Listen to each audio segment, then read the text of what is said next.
नमस्कार दोस्तों, स्वागत है आपका आपके अपने YouTube चैनल स्टडी विथ एजे में। इसमें आज हम देखते हैं, आज आपकी वार्षिक परीक्षा कक्षा 8वीं का आज सामाजिक विज्ञान का पेपर था और आज इसमें कैसे कैसे प्रश्न पूछे गए हैं, क्या क्या उनके आंसर हो सकते हैं, वो हम देखते हैं। आज मैं आपके लिए इस वीडियो में आंसर शीट लेकर के आया हूँ, तो आप अपना अपना आंसर मिला लीजिए कि क्या क्या आपने इसमें किया है। और एक बात बता दूँ आपको कि इससे पहले मैंने आपके लिए जो बहुत सारी वीडियोज़ डाला था जिसमें मैंने इंपॉर्टेंट प्रश्न दिया था। बहुत सारे प्रश्न इसमें फंसे हैं बच्चों।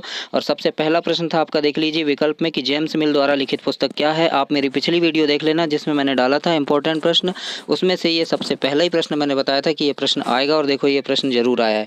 तो उन चैनल सब्सक्राइब करके ऐसे प्रश्नों को आप जरूर से देखा करें ताकि आपको ऐसे प्रश्न मिले। और अभी आपका हिंदी, अंग्रेजी, गणित सारे विषय बचे हुए हैं, संस्कृत, तो उन सब की वीडियो आपको देखने के लिए चैनल सब्सक्राइब कर लीजिए और बेल आइकन प्रेस कर लीजिए ताकि जब भी मैं वो वीडियो डालूँ आपको मिल सके। तो आइए देखते हैं। सबसे पहला प्रश्न था आपका, वैकल्पिक में जेम्स मिल द्वारा लिखित पुस्तक क्या है। तो सी नंबर इसका सही ऑप्शन होगा। ए हिस्ट्री ऑफ ब्रिटिश इंडिया इनकी पुस्तक का नाम है। अगला प्रश्न था, प्लासी के युद्ध के संबंध में निम्न में से कौन सा कथन सही नहीं है। तो इसका आंसर होगा बच्चों सी, रॉबर्ट क्लाइव ने प्लासी युद्ध में कंपनी की सेना का नेतृत्व किया, ऐसा लिखा है लेकिन उसने नहीं किया था। तो ये सी नंबर इसमें सही आंसर होगा आपका।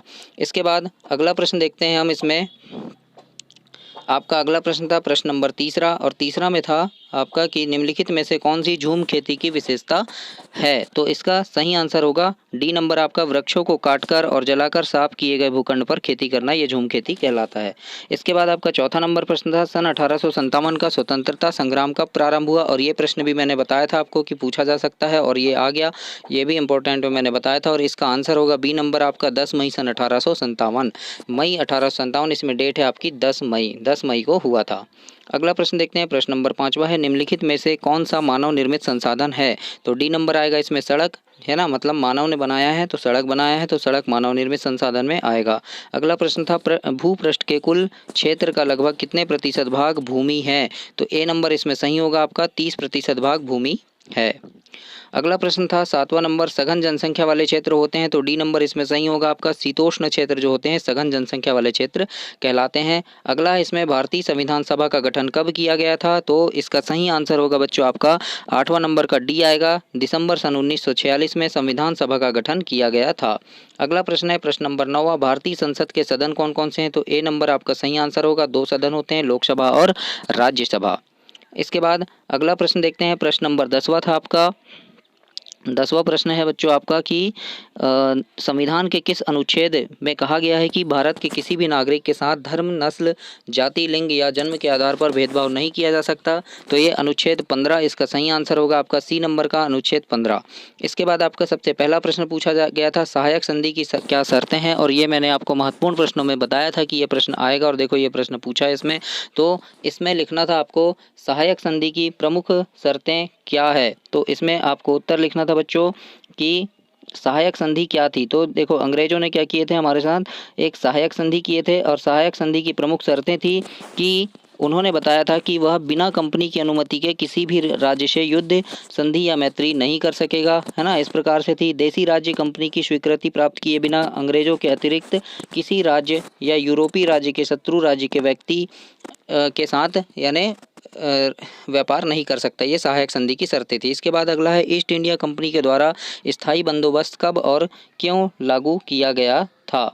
ये आपका अगला प्रश्न था कि स्थायी बंदोबस्त कब और क्यों लागू किया गया था। तो इसमें आपको लिखना था बच्चों,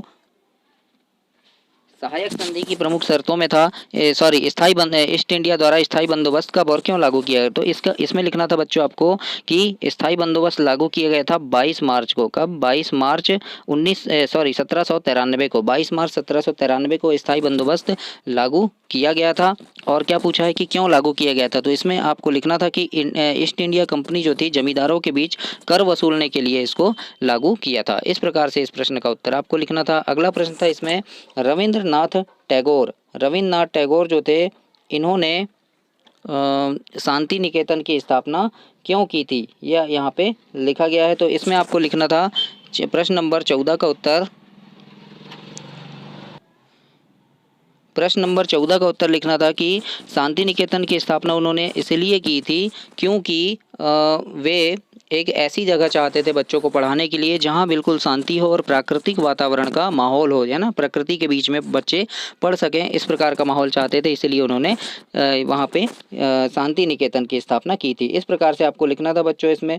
और एक प्रश्न मैंने बताया था राजा राम मोहन राय वाला, तो ये प्रश्न भी आपको पूछा गया है। मैंने बताया था इंपॉर्टेंट प्रश्न आ सकता है, तो देखो पूछा है राजा राम मोहन राय को समाज सुधारक क्यों कहा गया, तो इसका आंसर था कि उन्होंने जाति व्यवस्था, छुआछूत, अंधविश्वास और नशीले पदार्थों के इस्तेमाल करने के खिलाफ क्या किया था, अभियान चलाया था, है ना। तो इसीलिए उनको समाज सुधारक कहा गया और उन्होंने समाज सुधारने के लिए बहुत से ऐसे कार्य किए थे। तो इस प्रकार से आपको इसका आंसर लिखना था।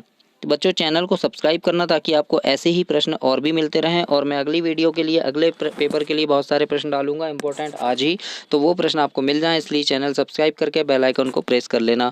अगला है नवीकरणीय एवं अनवीकरणीय संसाधनों के नाम लिखिए या वो क्या होते हैं, इसको लिखना है आपको। तो नवीकरणीय में लिख सकते थे जैसे सौर ऊर्जा नवीकरणीय, है ना, यानी हम जिसको नहीं बनाए हैं पवन ऊर्जा, है ना, तो ये क्या है, नवीकरणीय है ना। और दूसरा है अनवीकरणीय, मतलब लिख सकते थे कोयला, पेट्रोल, मतलब जो एक दिन समाप्त हो जाएंगे, है ना, अनवीकरणीय है।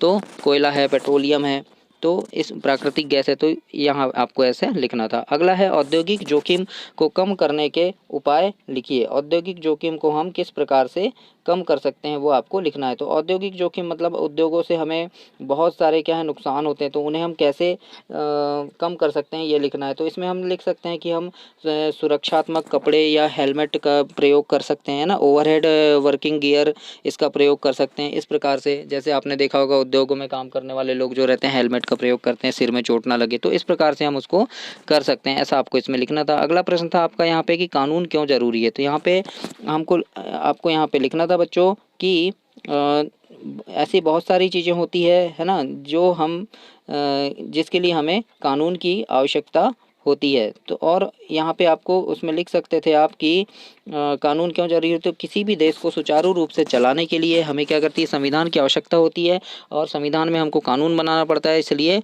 कानून जरूरी है। तो इस प्रकार से आपको यहाँ लिखना था। एकीकृत न्यायिक व्यवस्था से आप क्या समझते हैं, तो आप यहाँ पे लिख सकते थे कि एकीकृत न्यायिक व्यवस्था क्या है। तो यहाँ पे आपका आएगा बच्चों कि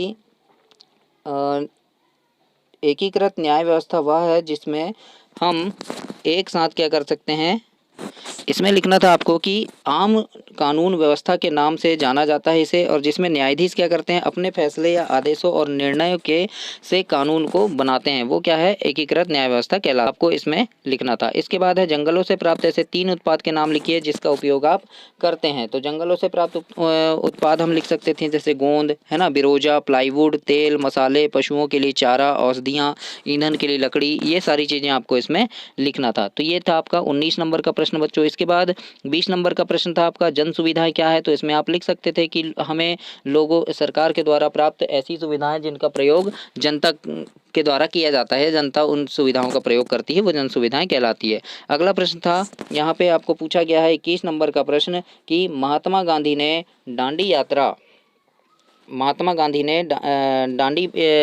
का वर्णन कीजिए। तो इसमें आप लिख सकते थे बच्चों की दांडी यात्रा जो थी 12 मार्च 1930 में अहमदाबाद के पास स्थित साबरमती आश्रम से दांडी गांव तक 24 दिन तक पैदल ये यात्रा निकाली गई थी। इस प्रकार से आप इसको लिख सकते थे। इसके बाद अगला प्रश्न था आपका यहाँ पे 22 नंबर का वाणिज्यिक कृषि कितने तरीकों से की जाती है। तो वाणिज्यिक कृषि जो होती है वो अनेक तरीकों से की जाती है, जैसे कि जिसमें पशुपालन हो सकता है, उत्पादन, है ना, पशुपालन, बाजार, विक्रय, क्रय, है ना। तो और वाणिज्यिक कृषि में जैसे अनाज, मिश्रित कृषि, रोपण कृषि, इस प्रकार से इसमें लिखना था आपको। फिर है किसी भी देश के संविधान की आवश्यकता क्यों पड़ती है, तो हम यहाँ लिख सकते थे कि हमें उस देश को सुचारू रूप से चलाने के लिए संविधान की आवश्यकता पड़ती है। तो इस प्रकार से आपका ये प्रश्न थे। और इसके बाद आपका सबसे लास्ट प्रश्न था प्रश्न नंबर 24, और इसमें था न्यूनतम वेतन कानून की आवश्यकता क्यों हुई और इसके हितों का संरक्षण क्यों हुआ, है ना। तो क्या था, न्यूनतम वेतन कानून की आवश्यकता क्यों हुई और इसके द्वारा हितों का संरक्षण क्यों हुआ। तो इसमें हम लिख सकते थे कि भारत की संसद के द्वारा पारित एक श्रम कानून जो कुशल तथा अकुशल श्रमिकों को दी जाने वाली मजदूरी का निर्धारण करता है, और यह अधिनियम सरकार के द्वारा पारित किया गया था, है ना, मतलब मजदूरों के हितों के लिए किया गया था। इस प्रकार से आपको यहाँ पे लिखना था। तो ये था बच्चों आज का आपका सामाजिक विज्ञान का पेपर। ऐसे प्रश्न आपको लिखने थे और इसमें बहुत सारे ऐसे महत्वपूर्ण प्रश्न आए हैं जो मैंने आपको पहले की वीडियो में बताया है कि महत्वपूर्ण प्रश्न है, वार्षिक परीक्षा में पूछे जा सकते हैं और काफ़ी प्रश्न आए हैं। और अभी आपको मैं हिंदी, संस्कृत, अंग्रेजी और गणित इन सभी के महत्वपूर्ण प्रश्नों की वीडियोस देने वाला हूं। तो चैनल सब्सक्राइब करके वीडियो को लाइक करें, बेल आइकन प्रेस करें और अपने दोस्तों तक भी इसे शेयर करें। धन्यवाद।